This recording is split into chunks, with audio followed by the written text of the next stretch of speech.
Let's get started. Good morning, everyone. A quick formality, just turn off all the noisemakers you have.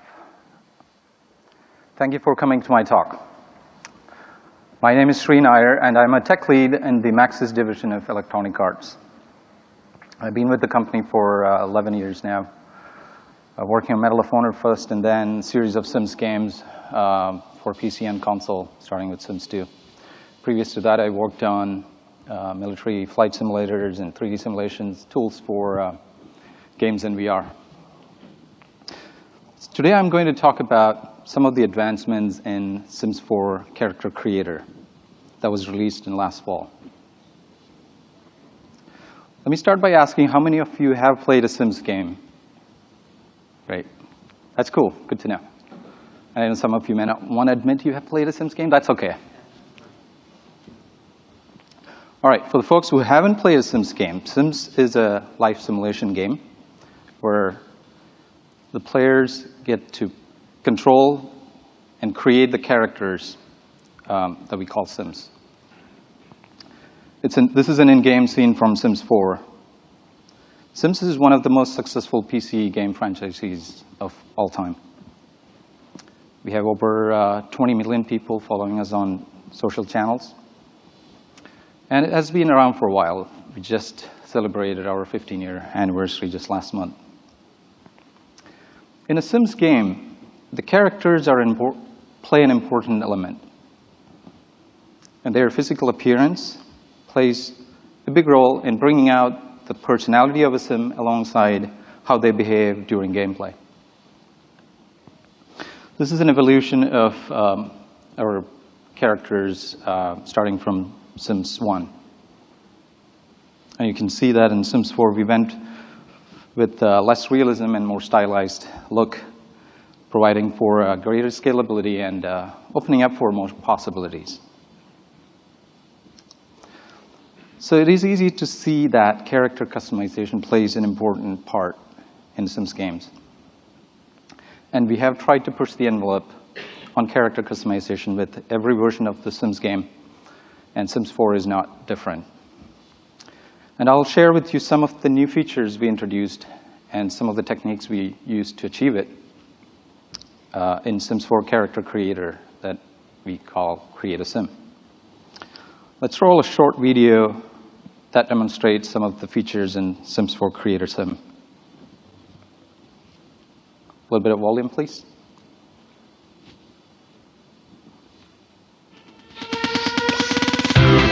Cool. So a few weeks before the main game came out, we released a free product, this Create a Sim product that lets players create their Sims, create a household, upload to an online gallery, share with others, and download to the main game. It's a free download, so you're welcome to try it out. So in this talk, I'll go over some of the core elements and goals that we set out to achieve for Sims 4 Character Creator, and how we achieved it using different techniques that I'll dig into more details.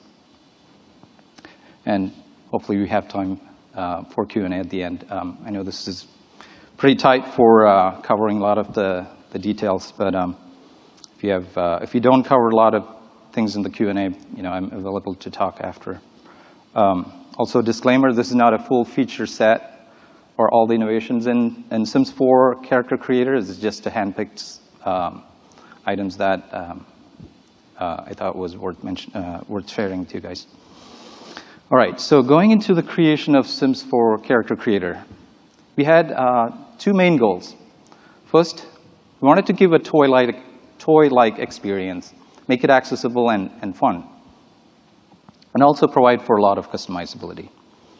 And you can see that if not careful, these two elements can be opposing to each other. You introduce a lot of features, and they become hard to use and less accessible. So to make the experience more accessible and fun, we focused on a few elements. Minimalist UI, that's not foreign to you guys. That we embrace the idea of minimalism which was already starting to be a common theme around that time when we started the project. We applied this idea not only to create a sim, but also to the other parts of the game, building houses and gameplay and online gallery, etc. And we tried to simplify the style and form. We looked at all aspects that would cause visual clutter and tried to minimize it or eliminate them completely. To that effect, we made the sim the central part of all interactions. Clicking on the sim is a starting point for most customizations. And extending this idea of clicking on a sim was to allow manipulating the sim by dragging on it directly, called direct manipulation.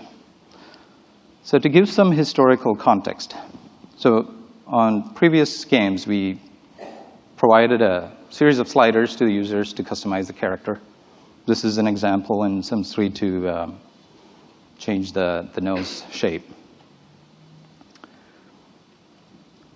With Sims 4, we added direct manipulation. That allowed the Sim's face or body to be customized by pulling and tugging directly on the Sim. To the user, this provides a feeling that they are actually sculpting or molding the model directly rather than playing with some sliders or UI widgets. We expose these controls, also known as hotspots, on the Sim's face as well as the body. And feedback we got from the users were very positive, and they liked the fact that you get immediate feedback to what they're doing, providing for a greater tactile experience. So how did we do this? So to enable this, we had a pick map that encoded various pickable regions on the Sim with a unique color value. So mouth value 100, nose tip 150, etc. Here on the top right, you can see the pick map wrapped around the Sim, and the UE map on the bottom left, and the unwrapped form of it, the bottom right, the way that artists authored it. As the user moves the cursor over the Sim, a render-based mouse picking system retrieves the color information from the pick map, and that maps to a region. From the region ID, we get the corresponding hotspot for that region, and the hotspot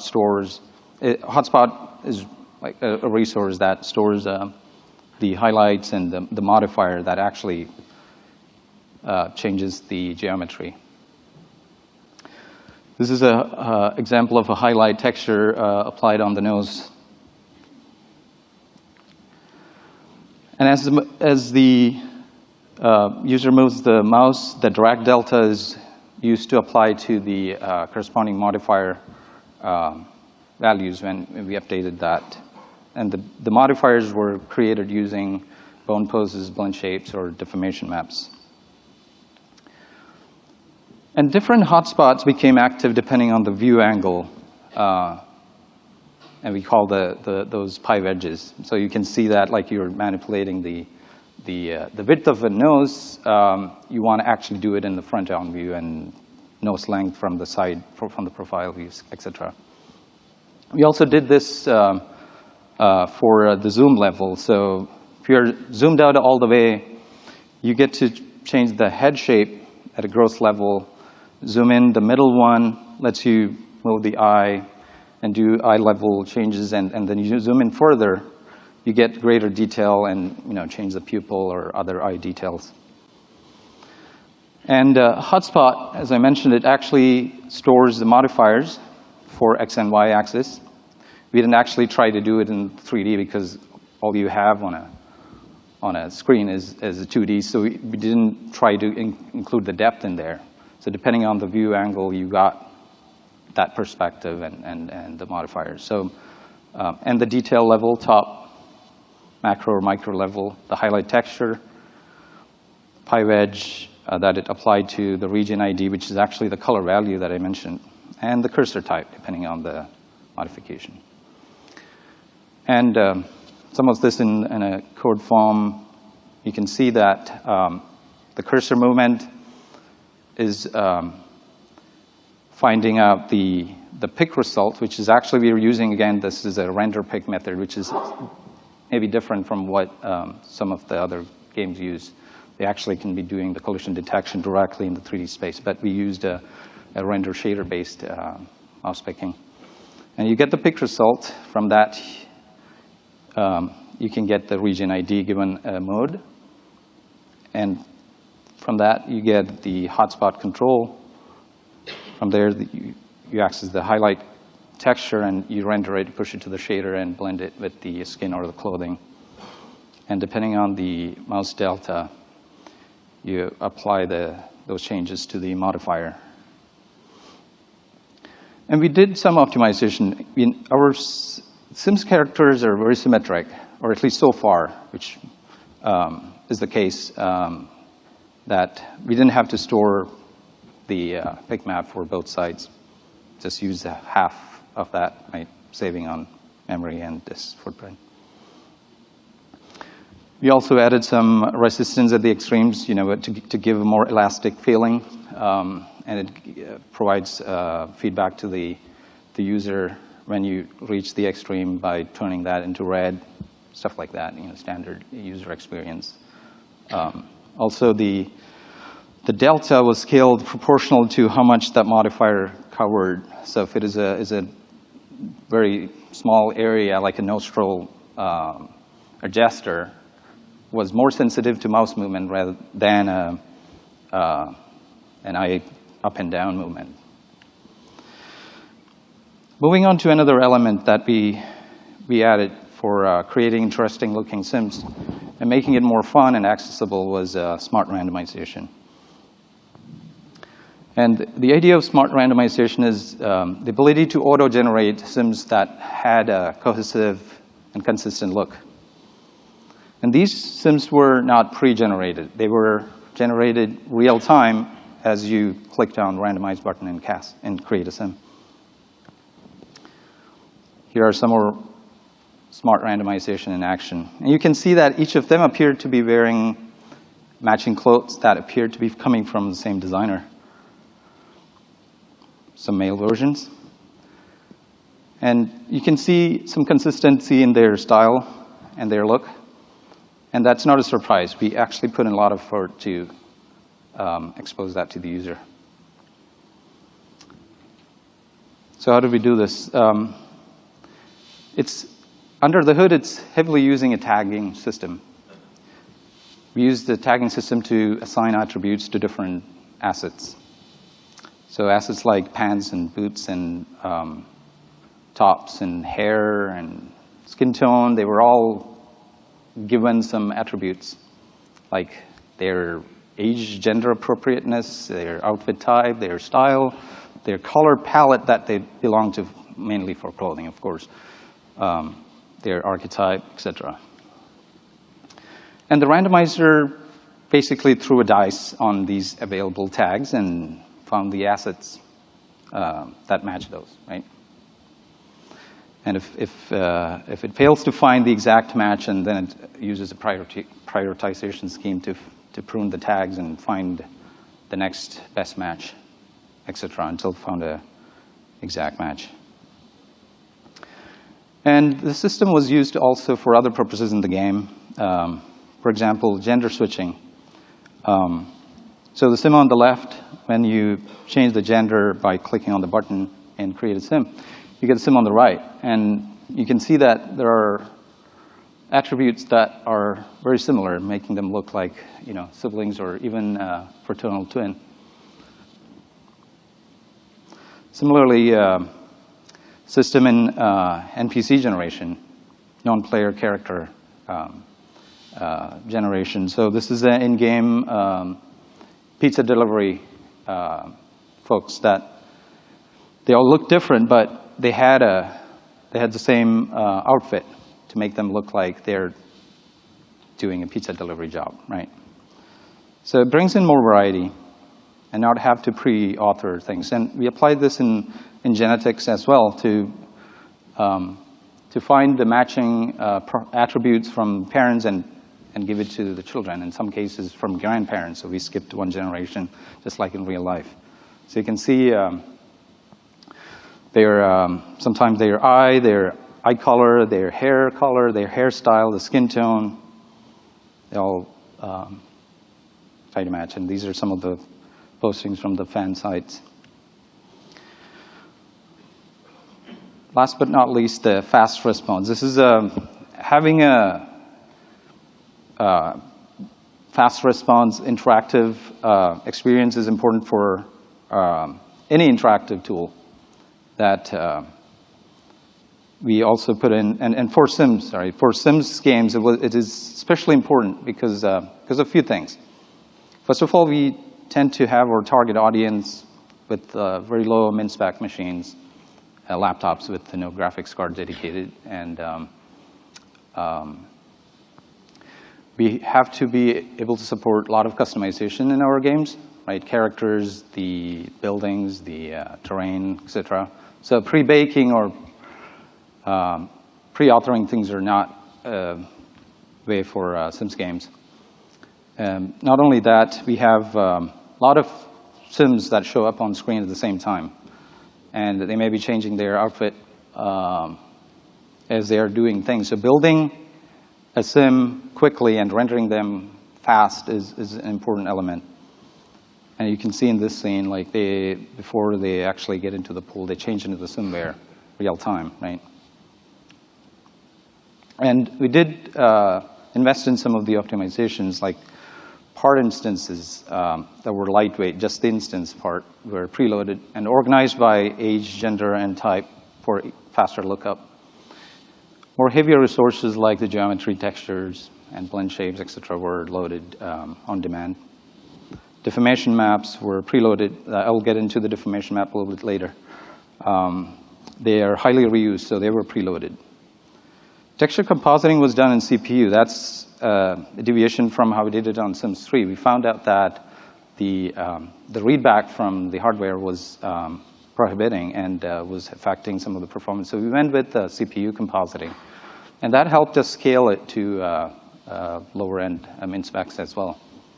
And the textures were obviously DXT compressed. And on top of that, we used RLE compression to pack the pixels efficiently.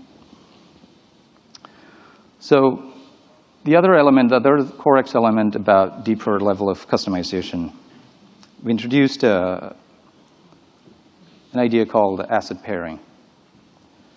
And this is the idea of mixing assets that shared the same physical space and resolving for any interpenetration, right? This is a classic problem with any 3D geometry that shares the same physical space.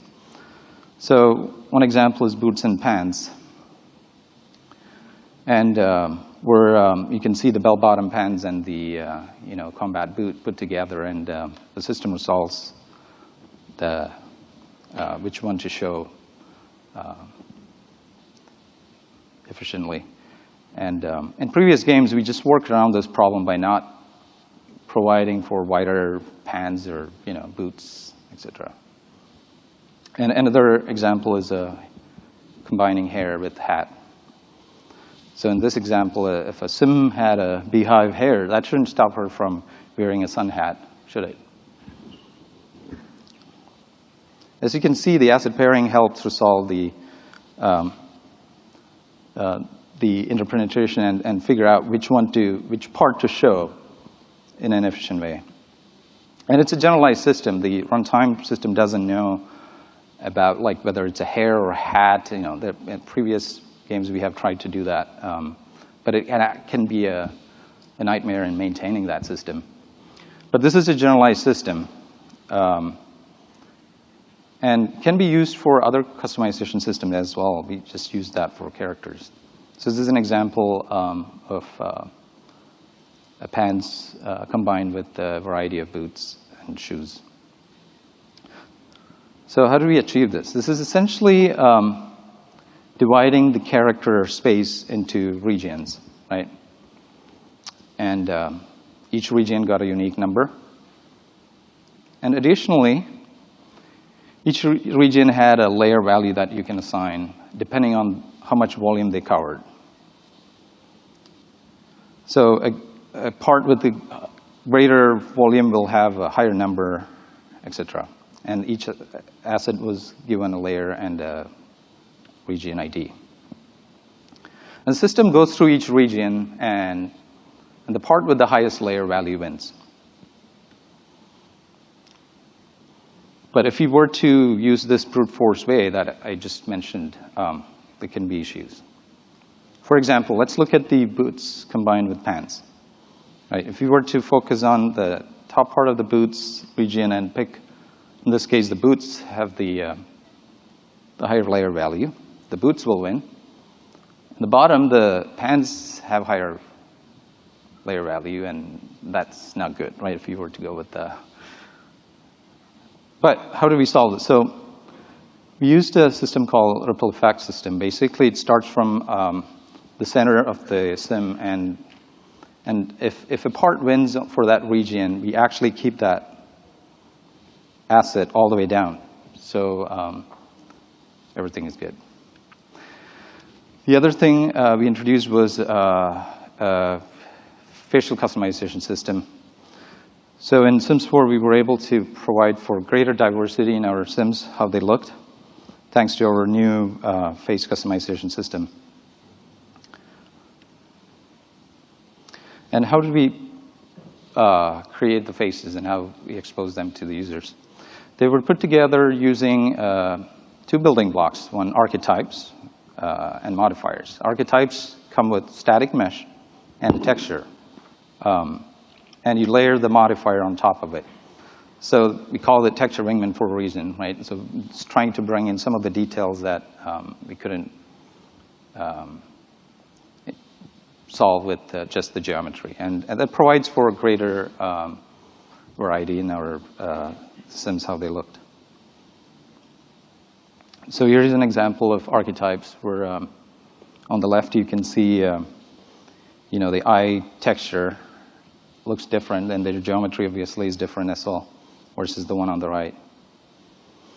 And the modifiers are applied on top. Here, one for the NAS modification. The modifiers were created using blend shapes or bone poses. Lastly, body deformations. On Sims 4, we had about 18 touch points on the Sims body that could be modified by the users. From neck to shoulders, to waist to belly, to thighs to feet, you name it. And these were primarily done using deformation maps. And some used bone poses. If we had a bone available that the animation was using, then we just use that to customize as well. But primarily deformation maps that I will get to. So you might be asking, why not blend shapes? So traditionally, a lot of these body changes were done using blend shapes. And so blend shapes, also known as morph targets, they're different terminologies, but blend shapes have a problem.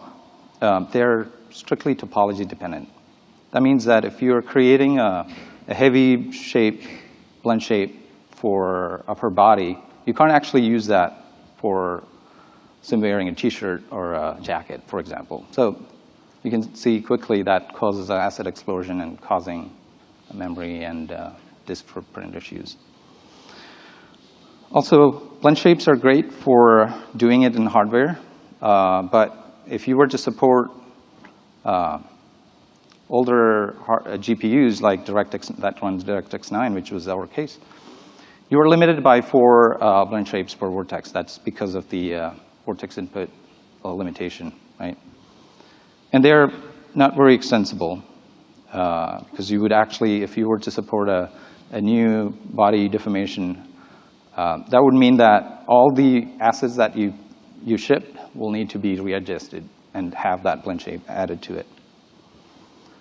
So what is a deformation map, and how did we benefit from it? Deformation maps store the delta mesh information, just like in blend shape, but except it is stored in a RGB value in a bitmap. And these are inspired by the wrap deformers in Maya, if you know that. and displacement maps, but it's done in CPU. And they are largely topology independent. And they are quite extensible. So how do we author them?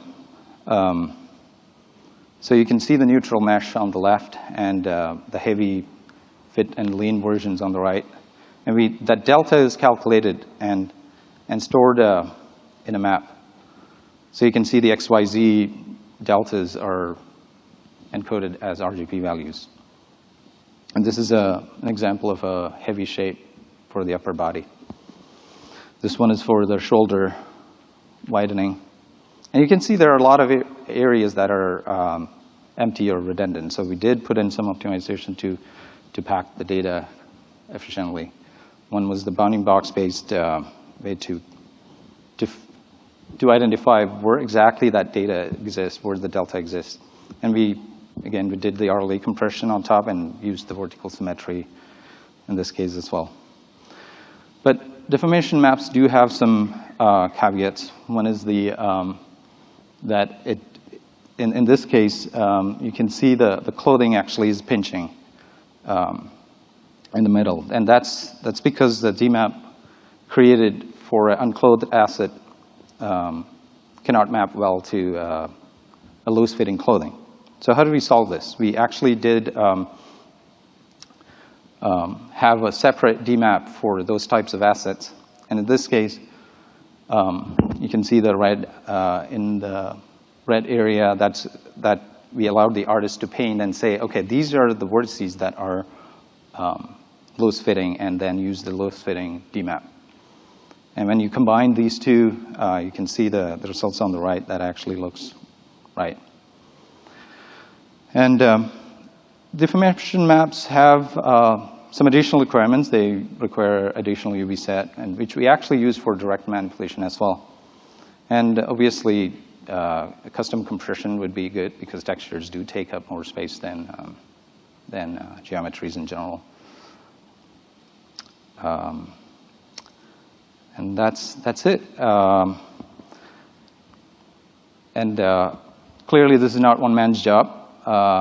I would like to thank the awesome Sims 4 Create a Sim team, especially Igor, Pavel, Glenn, Steve, Ken, and Jill.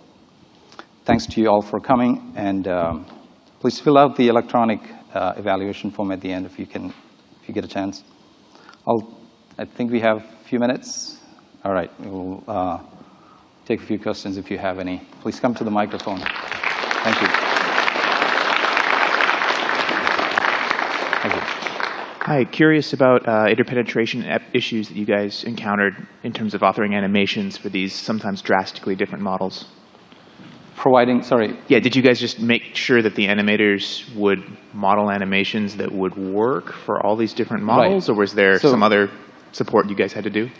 So we did. So we tried to make sure that we didn't touch the ones that the animators were using, the controls. So like the blend shapes, for example, that done on the face, we actually layered the bone animations on top of it. So in theory, yes, they had tools to try out different levels of face customization, but in theory, we tried to keep it separate, right? What the animations touched versus what the face customization allowed them to do. Cool. And so then you must have just made sure that the animators, when they make a walk animation, that the arm just would naturally pass far enough away that if they're fat or thin, it doesn't. That's a good point. Actually, I didn't actually talk about that. We did have a slotting system that, depending on the shape of the sim, they adjusted. So slotting that the animation looked at. So if it's a heavy shape, the arms actually moved outward. So you didn't see any interpenetration caused by the animation on those. And then that was all procedurally done? Like yes. The animators didn't even have to worry about it? Exactly, okay. Procedurally. Hi, I just had two quick questions. The first one about the hotspot maps. Yeah. On the artist's authorization of that, is that just done in Photoshop, like a spec map? Photoshop. Okay, exactly. Great. And then also, how are you guys storing and deserializing your tag information? Are you guys using your own format, or using JSON or XML? Or? It's a custom format. We have binary resource that packs the data. But essentially, we have an editor that lets you tag things efficiently, and then we pack that data in a binary form. Sorry, one more question. Quick. And most of your tools for authorization are like in Maya, or do you guys try to use this? Do designers and anything ever use this tool, or do you guys, this is the user, end user always? I've always wondered about a tool that a designer could use. Maybe it has some functions that are debug not mode. Exposed to the user? Yes. Yeah, I mean, Maya was used for authoring assets, but then we have this, the proprietary tools that we use to allow tagging and things like that. That was not done in Maya, right? So you bring in those assets, and then you tag them appropriately using these tools. And yes, they were not exposed to the users. And yeah, we did invest in custom tools for those. All right, thank you very much. Sure. Welcome. Hello. 2 questions. How did you QA this? There's a lot of, I know, right? variability there. Glad you asked. QA, software quality engineering, that we invest quite a lot on those mainly because the game itself is non-linear, right? There's no real path that every user takes. And not only that, you can customize a whole bunch of things. So we did have to write a lot of test scripts and automation scripts that, the building testing into the software that we build was an important part that we invested quite a lot in. So we would test, any changes would be run with these scripts and see if there are issues that come up. Run the permutations, and then somebody's got to take a look at it and say, this looks exactly. okay.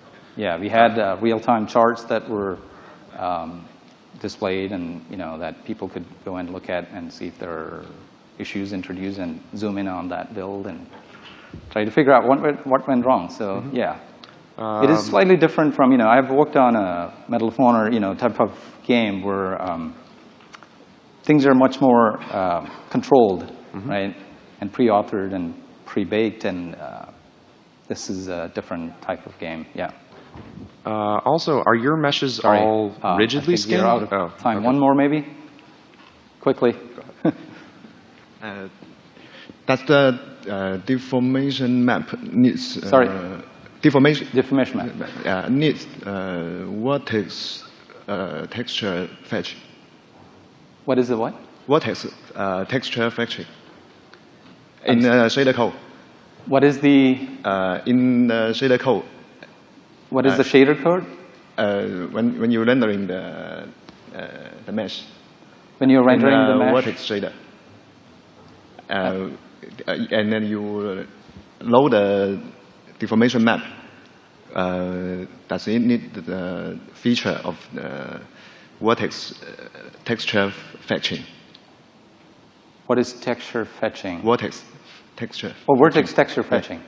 With here. Oh, no, we didn't. So we didn't do that in the shader. We actually did the texture fetching, texture lookup in the CPU. For every given vortex, we looked at how many deformation maps were applied to that, and then combined all of that in the CPU. We didn't use a vortex shader, if you're asking about that. Because I know there are limitations on, depending on the GPU, there are limitations on texture fetching and vortex shader. Yeah, you don't. And does the customization affect the performance, like rendering the character? Sorry, I think they're waving hands. So let's continue that after this. Okay. And of course, you can use my email ID to contact me with any questions. Thank you very much.